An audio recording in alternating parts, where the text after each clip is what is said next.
Good afternoon, students. Welcome to the online class of ABM PRR College.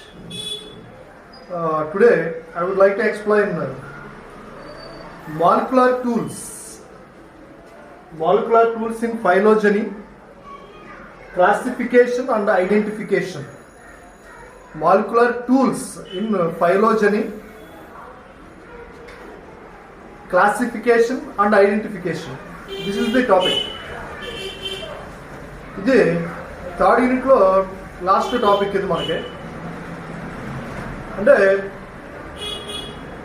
Phylogenetic molecular ఫైలోజెనీ అంటే ఏంటి అంటే ఏవైతే living organisms ఏవైతే ఉన్నాయో వాటికి మాలిక్యులర్ లెవెల్లో సిమిలారిటీస్ ఏమున్నాయి అంటే ఆర్ఎన్ఏ, డిఎన్ఏ అలాగే అదర్ మాలిక్యూల్స్ ఏవైతే లివింగ్ ఆర్గానిజమ్స్ మధ్య సిమిలారిటీ ఏముంది అనేటువంటి తెలియడానికి యూజ్ చేసేటువంటి అలాగే యూజ్ అయ్యేటువంటి ఆ టూల్స్ ఏవైతే ఉన్నాయో వాటి గురించి ఈరోజు క్లాస్ చూద్దాం. నెక్స్ట్ దీంట్లో first what is the meaning of molecular tools. Molecular tools is a molecular phylogenetics or molecular tools is a branch of phylogeny. Phylogeny అంటే ఏంటి? Phylogeny అంటే different branches in the different living organisms. అంటే ఒక living organism దేని నుంచి ఏ ancestor నుంచి వచ్చింది, అది ఆ యాన్సెస్టర్ దేని నుంచి వచ్చింది, దేని నుంచి ఎవాల్వ్ అయింది అనే ఒక రూట్ ఏదైతే ఉందో ఆ రూట్నే ఫైలోజెనీ అని చెప్పి పిలుస్తూ ఉంటారు. అంటే ఒక లివింగ్ ఆర్గనిజంకి దానికి కామన్ యాన్సెస్టర్ ఏది ఉంది అనేటువంటి దాన్నే ఫైలోజెనీ అని చెప్పి పిలుస్తూ ఉంటారు. దీంట్లో మనకి it is a branch of that analyzes hereditary molecular differences. Hereditary molecular differences mainly in DNA sequences to gain information of organisms. ఈ మాలిక్యులర్ ఫైలోజెనెటిక్స్ లేదా మాలిక్యులర్ టూల్స్ అనేటువంటిది ఏంటంటే it is the branch of phylogeny that analyzes hereditary molecular differences particularly in the DNA sequences. అంటే DNA sequence లో ఉన్నటువంటి ఏవైతే nucleotides ఏవైతే ఉన్నాయో ఆ న్యూక్లియోటైడ్స్ యొక్క డిఫరెన్సెస్ ని డిఫరెంట్ లివింగ్ ఆర్గనిజమ్స్ లో ఐడెంటిఫై చేసి ఏ ఆర్గనిజము దేనికి రిలేటెడ్గా ఉంది అనేటువంటి దాన్ని ఐడెంటిఫై చేయడానికి యూజ్ అయ్యేటువంటి బ్రాంచ్ ఏదైతే ఉందో దాన్నే మాలిక్యులర్ ఫైలోజెనెటిక్స్ అని చెప్పి పిలుస్తూ ఉంటారు. ఇప్పుడు ఆల్రెడీ చెప్పాను మీకు, మనకి హ్యూమన్ బీయింగ్స్కి సిమిలర్గా ఉన్నటువంటి లివింగ్ ఆర్గనిజమ్స్ ఏంటంటే apes. Apes are more close related species to the human beings when compared to the monkeys, dog, even cat and other mammals.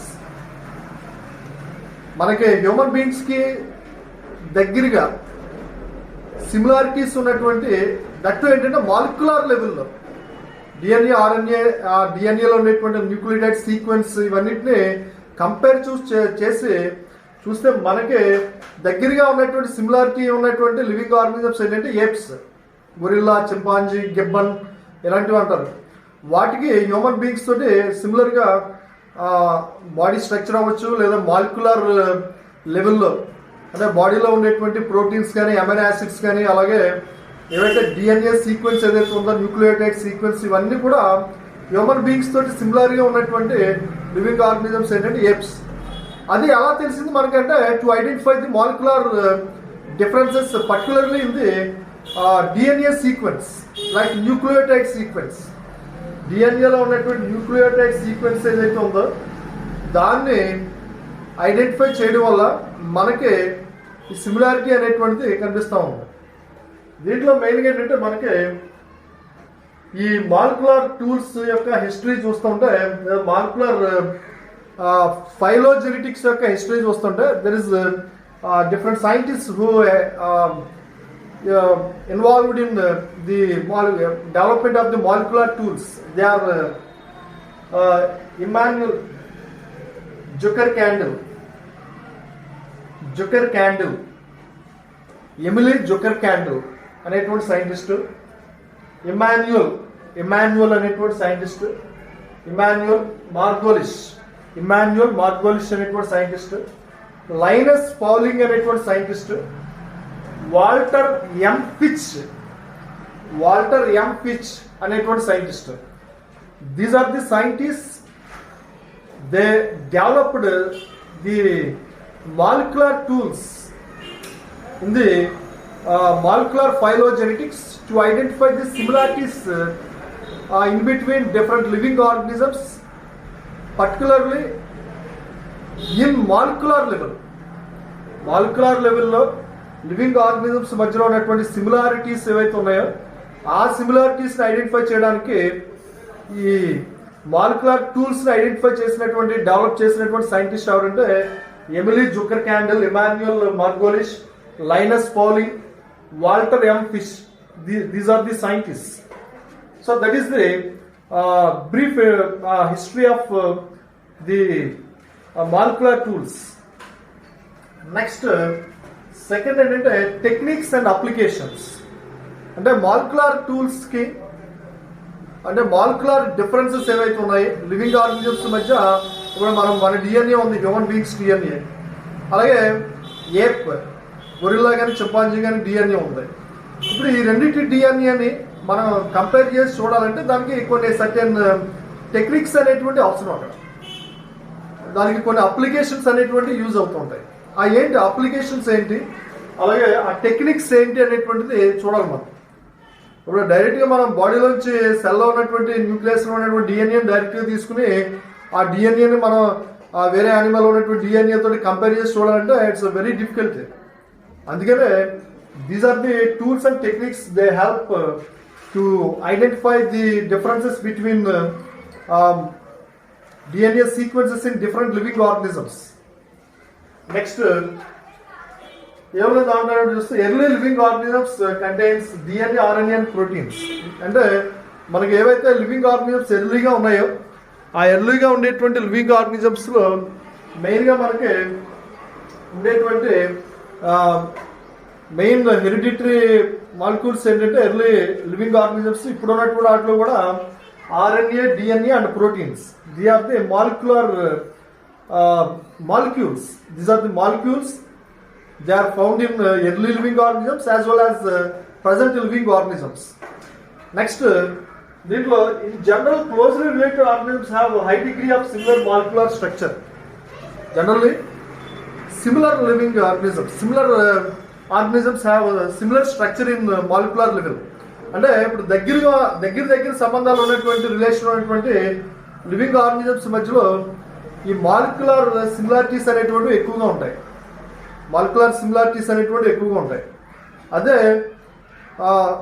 Far related అంటే అసలు రిలేషన్ లేనటువంటి లివింగ్ ఆర్గనిజమ్స్ మధ్య చూస్తే మనకి ఈ మాలిక్యులర్ లెవెల్లో డిసిమిలారిటీ అనేటువంటిది ఎక్కువగా ఉంటుంది. ఫర్ ఎగ్జాంపుల్ ఆల్రెడీ చెప్పాను మీకు, హ్యూమన్ బీయింగ్స్కి సిమిలర్గా ఉన్నటువంటి ఏప్స్ ఏవైతే ఉన్నాయో వాటికి మనకి ఈ మాలిక్యులర్ లెవెల్లో కంపేర్ చేస్తే పెద్దగా డిఫరెన్సెస్ అనేటువంటివి కనిపించవు.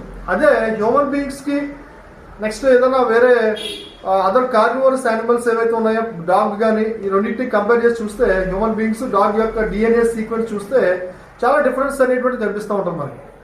అలాగే ఈవెన్ క్యాట్, టైగర్, లయన్ ఇవన్నీ కూడా ఒక గ్రూప్కి చెందినటువంటి యానిమల్స్. వాటి యొక్క డిఎన్ఏ తీసుకుని చూస్తే వాటికి సిమిలారిటీ అనేటువంటిది ఎక్కువగా ఉంటుంది. అదే ఒక లయన్ లేదా ఒక డాగ్ డిఎన్ఏ సీక్వెన్స్ తీసుకుని చూస్తే కంపేర్ చేసి చూస్తే అదే వేరే గ్రూప్, ఇది డాగ్ అనేటువంటి వేరే గ్రూప్ అది. సో అందువల్ల ఈ రెండింటిని కంపేర్ చేసి చూస్తే డిఎన్ఏ సీక్వెన్స్ అనేటువంటిది చాలా డిసిమిలారిటీస్ అనేటువంటి ఎక్కువ కనిపిస్తూ ఉంటాయి. సో అలాగే మనకి ఈ మాలిక్యులర్ లెవెల్లో సిమిలారిటీస్, డిసిమిలారిటీస్ని స్టడీ చేయడానికి ఈ మాలిక్యులర్ టూల్స్ అనేటువంటివి ఎంతగానో హెల్ప్ చేస్తూ ఉంటాయి. సో అది మెయిన్గా. అలాగే invention of Sanger sequencing in 1992లో శాంగర్ అనేటువంటి సైంటిస్టు ఒక సీక్వెన్సింగ్ అనేటువంటి దాన్ని ఐడెంటిఫై చేశారు. అంటే డిఎన్ఏ సీక్వెన్సింగ్ అనేది ఐడెంటిఫై చేయడం వల్ల అప్పటి నుంచి ఆ డిఎన్ఏ ఏదైతే ఆ మాలిక్యులర్ స్ట్రక్చర్ ఏదైతే డిఎన్ఏలో ఉందో ఆ డిఎన్ఏలో ఉండేటువంటి మాలిక్యులర్ డిఫరెన్సెస్ని ఒక యానిమల్ ఇంకొక యానిమల్ యొక్క డిఫరెన్సెస్ అనేటువంటి వాటిని ఈజీగా స్టడీ చేయడానికి అండర్స్టాండింగ్ అవడానికి ఆ శాంగర్ టెక్నిక్ అనేటువంటిది చాలా హెల్ప్ చేస్తుంది ఇప్పుడు కూడా. సో అలాంటి టెక్నిక్స్ ఎన్నో ఈ రోజున ఈ దీంట్లో మనకి వరల్డ్ డెవలప్ అవడం అనేటువంటి జరిగింది. అలాగే another application of molecular phylogenetics ఇది డిఎన్ఏ బార్ కోడింగ్. ఇంకొక ఇంపార్టెంట్ లేటెస్ట్ టెక్నాలజీ ఏంటంటే DNA bar coding. DNA bar coding అనేటువంటి కూడా ఒక ఇంపార్టెంట్ స్ట్రక్చర్ అని ఒక టెక్నిక్ అని చెప్పుకోవచ్చు. Where species are identified by mitochondrial DNA and chloroplast DNA. ఇప్పుడు డిఎన్ఏ బార్ కోడింగ్కి అవసరమైనటువంటి డిఎన్ఏని ఎక్కడి నుంచి తీసుకుంటారంటే మైటోకాండ్రియాలో ఉండేటువంటి డిఎన్ఏని తీసుకుంటారు.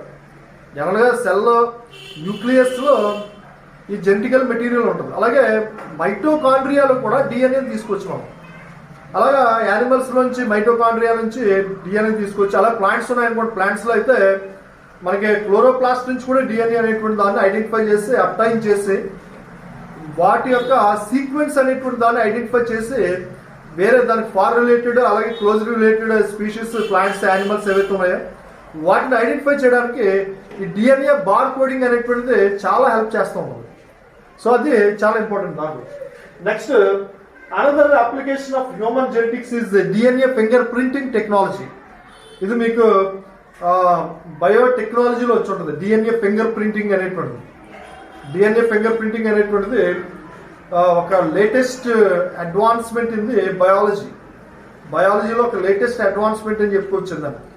అలాగే డిఎన్ఏ ఫింగర్ ప్రింటింగ్ తోటి మనకి ఏవైతే ఆ క్రిమినల్స్ ఎవరైతే ఉన్నారో ఆ క్రిమినల్స్ని అలాగే that technique is very much used in forensic science అనేటువంటి దాంట్లో ఈ టెక్నిక్ అనేటువంటి చాలా ఎక్కువగా యూజ్ అవుతుంది. అంటే ఎవరైతే క్రిమినల్స్ ఉన్నారో లేకపోతే రాబరీస్ చేసేటువంటి థీవ్స్ ఎవరైతే ఉన్నారో వాళ్ళందరినీ కూడా ఐడెంటిఫై చేసి ఎగ్జాక్ట్గా క్రైమ్ చేసినటువంటి ఆ క్రిమినల్స్ని 100% ప్రూఫ్ తోటి వాళ్ళని అరెస్ట్ చేయడానికి ఈ రకమైనటువంటి డిఎన్ఏ ఫింగర్ ప్రింటింగ్ టెక్నాలజీ అనేటువంటిది ఎంతగానో హెల్ప్ చేస్తూ ఉంటుంది. సో అలాంటి టెక్నిక్స్ అలాగే this is also used in the phylogenetics. Evolutionary ఆస్పెక్ట్లో ఏ యానిమల్కి సిమిలర్గా ఉంది ఎవల్యూషన్లో, అంటే ఏ యానిమల్కి యాన్సిస్టర్గా ఉంది. ఇప్పుడు మన యొక్క హ్యూమన్ బీయింగ్స్ యొక్క యాన్సిస్టర్స్ ఎవరు? ఏప్స్. హ్యూమన్ ఎవల్యూషన్ చూస్తూ ఉంటే మనకి ఎవల్యూషన్లో డిఫరెంట్ స్టేజెస్ అనేటువంటి ఉంటాయి. డ్రయోపిథికస్, రామాపిథికస్, నియాండర్తలెన్సిస్, హోమోసెపియన్స్, ఇప్పుడు ప్రజెంట్ రామాపిథికస్, ఇలాగ డిఫరెంట్ హ్యూమన్ ఎవల్యూషన్లో డిఫరెంట్ స్టేజెస్ ఉంటాయి. ఇవన్నిటికీ కామన్గా యాన్సిస్టర్స్ ఎవరైనటువంటి చూస్తే మనకి హ్యూమన్ అనేటువంటి వాడు దేని నుంచి ఇవాల్వ్ అయ్యాడు అనేటువంటి చూస్తుంటే చాలా మంది చెప్పేటువంటిది ఏంటంటే ఏప్స్ నుంచి ఇవాల్వ్ అయ్యారని చెప్పి అంటున్నారు. అలాంటి ఆస్పెక్ట్స్ ఏవైతే ఉన్నాయో వాటన్నిటిని కూడా ఐడెంటిఫై చేయడానికి ఈ డిఎన్ఏ ఫింగర్ ప్రింటింగ్ టెక్నాలజీ అనేటువంటిది ఎంతగానో హెల్ప్ చేస్తుంది. సో అది మెయిన్. అలాగే నెక్స్ట్ క్లాసిఫికేషన్ అండ్ ఐడెంటిఫికేషన్ అంటే క్లాసిఫికేషన్ అనేటువంటిది కూడా ఈ డిఎన్ఏ ఈ ఫైలోజెనెటిక్ మాలిక్యులర్ టూల్స్గా ఉపయోగపడుతుంటుంది. క్లాసిఫికేషన్ అంటే ఏంటి? క్లాసిఫికేషన్ అంటే it's a part of the టాక్సానమీలో పార్ట్ అది. టాక్సానమీ ఏంటంటే it's branch of science that deals with the identification, nomenclature and classification of the living organisms. Taxonomy అంటే అది సైన్స్లో బ్రాంచ్. అది యానిమల్స్ని ఐడెంటిఫై చేయడం, ఐడెంటిఫై చేసినటువంటి యానిమల్స్కి నేమింగ్ ఇవ్వడం, సైంటిఫిక్ నేమ్. అంటే హ్యూమన్ బీయింగ్స్ ఉన్నారు, హ్యూమన్ బీయింగ్స్ ఒక సైంటిఫిక్ నేమ్ ఏంటి? హోమోసెపియన్. అలాగే ఐడెంటిఫై చేసినటువంటి యానిమల్స్ అన్నిటి కూడా సైంటిఫిక్ నేమ్ ఇవ్వడం. అలాగే నెక్స్ట్ ఆ నేమింగ్ ఇచ్చినటువంటి యానిమల్స్ ఏవైతే ఉన్నాయో ఆ యానిమల్స్ని తీసుకొచ్చి ఒక గ్రూప్లోనికి ఇంక్లూడ్ చేయడం. సో దీన్ని క్లాసిఫికేషన్ అని చెప్పి పిలుస్తూ ఉంటారు. ఇలాంటి క్లాసిఫికేషన్ అనేటువంటిది చాలా హెల్ప్ చేస్తుంటాయి మనకి. ఈ క్లాసిఫికేషన్ వల్ల ఏంటంటే డిఫరెంట్ ఆర్గనిజమ్స్ సిమిలారిటీస్ అనేటువంటి తెలుస్తూ ఉంటాయి. ఇప్పుడు చూడండి, మనకి క్లాసిఫికేషన్లో చూస్తుంటే ఫస్ట్ ఆఫ్ ఆల్ మనకి యూనిసెల్యులర్ ఆర్గనిజమ్స్, తర్వాత మల్టీసెల్యులర్ ఆర్గనిజమ్స్ వచ్చాయి. మల్టీసెల్యులర్ ఆర్గనిజమ్స్ నుంచి మళ్ళీ డిఫరెంట్ టైప్స్ ప్లాంట్స్, యానిమల్స్ ఇవన్నీ కూడా వచ్చాయి. ఈ యానిమల్స్లో కూడా చూస్తుంటే మళ్ళీ పారాజోన్స్ ఉన్నాయి, అలాగే యూమెటాజోన్స్ ఉన్నాయి. పారాజోన్స్ అంటే పోరిఫెరన్స్, అంటే multicellular animals without tissue grade of organisation. బాడీలో నెంబర్ ఆఫ్ సెల్స్ ఉంటాయి కానీ టిష్యూస్ ఉండవు, వాటిని పారాజోన్స్ అంటారు. అది ఒక సెపరేట్ గ్రూప్. యూమెటాజోన్స్ అంటే multicellular animals with tissue grade of organisation. బాడీలో మల్టీసెల్యులర్ ఉన్నాయి, అలాగే మల్టీ సెల్స్ ఉన్నాయి, మెనీ సెల్స్, అలాగే టిష్యూస్ కూడా ఫామ్ అయినాయి. ఇంకా అక్కడి నుంచి మళ్ళీ డిఫరెంట్ లెవెల్స్ కింద డివైడ్ అవుతుంటాయి. అలాగే kingdom, phylum, class, order, family, genus, species, ఇలాంటి డిఫరెంట్ లెవెల్స్ అనేటువంటివి క్లాసిఫికేషన్లో కనిపిస్తూ ఉంటాయి మనకు. సో అలాగా క్లాసిఫికేషన్ అనేటువంటిది కూడా మనకి ఈ యానిమల్స్ యొక్క సిమిలారిటీస్ అనేటువంటి వాటిని, యానిమల్స్లో ఉండేటువంటి ఆ డిస్సిమిలారిటీస్, ఏ యానిమల్ దేనికి యాన్సిస్టర్, ఈ యానిమల్స్కి ఏ యాన్సిస్టర్స్ ఉండేవి, అలాగే మోనోఫైలైటిక్ యాన్సిస్టర్స్ అంటారు, మోనోఫైలైటిక్ స్పీషీస్ అంటారు. అంటే ఏంటి, the species which are having the same ancestors. Next polyphyletic ancestor species అంటారు. పాలీఫైలైటిక్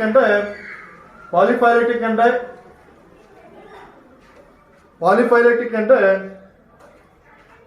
the species which are having different ancestors,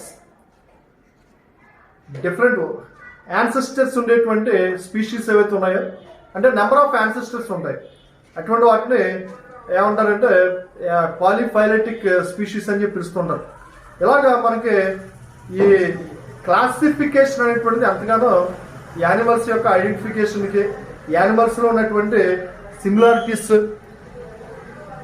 యానిమల్స్లో ఉన్నటువంటి డిస్సిమిలారిటీస్, వీటన్నిటిని ఐడెంటిఫై చేయడానికి క్లాసిఫికేషన్, ఐడెంటిఫికేషన్ అనేటువంటిది ఎంతగానో హెల్ప్ చేయడం అనేటువంటి జరుగుతూ ఉంటుంది. సో ఇది మెయిన్గా మనకి ఇప్పుడు పర్టికులర్గా చూస్తుంటే మనకి యానిమల్ కింగ్డమ్ ఉంది. యానిమల్ కింగ్డమ్లో మళ్ళీ డిఫరెంట్ ఫైలమ్స్ ఉంటాయి. Phylum Porifera, phylum Coelenterata, phylum Nematoda, Platyhelminthes, Nematoda, Annelida, Arthropoda, Mollusca, Echinodermata, Hemichordata, next Chordata. So ఇలాగా డిఫరెంట్ లెవెల్స్ అనేటువంటివి క్లాసిఫికేషన్లో ఇవాల్వ్ అయినటువంటి అంశం ఇవన్నీ కూడా. దాన్ని బట్టి ఆ ఫైలమ్స్ యొక్క సిమిలారిటీస్, ఆ ఫైలమ్స్లో ఉన్నటువంటి యానిమల్స్ యొక్క సిమిలారిటీస్ అనేటువంటి వాటిని మనం ఈజీగా ఐడెంటిఫై చేయడానికి ఆ క్లాసిఫికేషన్ అనేటువంటిది ఎంతగానో హెల్ప్ చేస్తూ ఉంటుంది. So this is the tools of molecular tools in phylogeny, classification and identification. అంటే లివింగ్ ఆర్గనిజమ్స్లో ఉన్నటువంటి మాలిక్యులర్ లెవెల్లో ఉన్నటువంటి సిమిలారిటీస్ ఏంటి, డిస్సిమిలారిటీస్ ఏంటి అనేటువంటి వాటిని ఐడెంటిఫై చేయడానికి ఏవైతే టూల్స్, టెక్నిక్స్ హెల్ప్ చేస్తుంటాయో అటువంటి వాటిని మాలిక్యులర్ ఫైలోజనీ టూల్స్ అని చెప్పి పిలుస్తుంటారు. సో ఇది చాలా ఇంపార్టెంట్ ఇది. సో దీంతో మనకి 3rd యూనిట్ కూడా కంప్లీట్ అయింది. నెక్స్ట్ 4th, 5th యూనిట్స్ ఉన్నాయి దీంట్లో. సో నెక్స్ట్ క్లాస్ మళ్ళీ 4th యూనిట్ స్టార్ట్ చేద్దాం. Have a good day. Thank you very much.